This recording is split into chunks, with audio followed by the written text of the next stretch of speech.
हाय दोस्तों, नमस्ते। मैं झूमर गाई हूँ। आप लोगों को कैसा लगा ये कमेंट करके ज़रूर बताइए।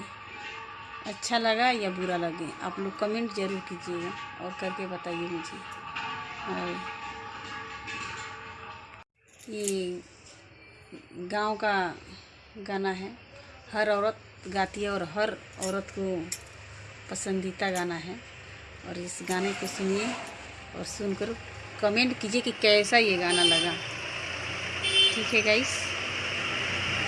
कि हरी हरी ओढ़नी तो हर गिरल कवना बगियाई गोरी। की हरी हरी ओढ़नी तो हर गिरल कवना बगियाई गोरी।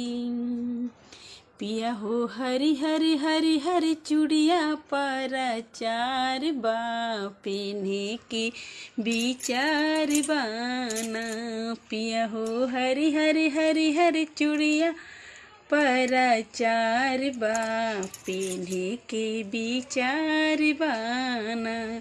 जब ले चूड़िया ना पेन्हैबा तब ले से जी ना डसैबा। जब ले चूड़िया ना पेन्हैबा तब ले जीवना ना बनैबा।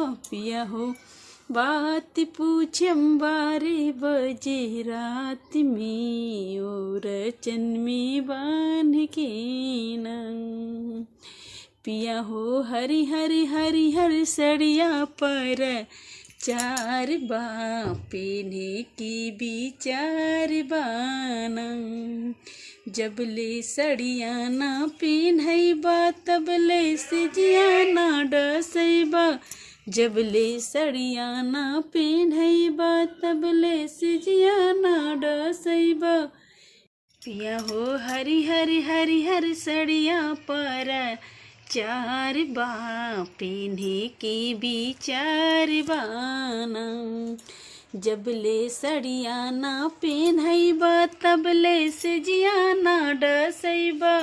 जब ले सड़िया ना पेन्हैबा तब ले सिजिया ना डसैबा।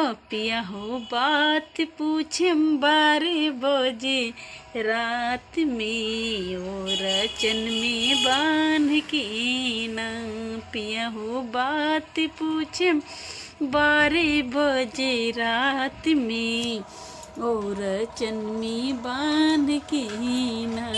पिया हो ऐसन चटकन मारे में तोहरा गाल में सट जइबा देवाल में ना। पिया हो ऐसन चटकन मारे में तोहरा गाल में सट जइबा देवाल में ना। पिया हो हरी हरी हरी हरी चूड़िया पर चार बा पेन्हे के विचार बाना।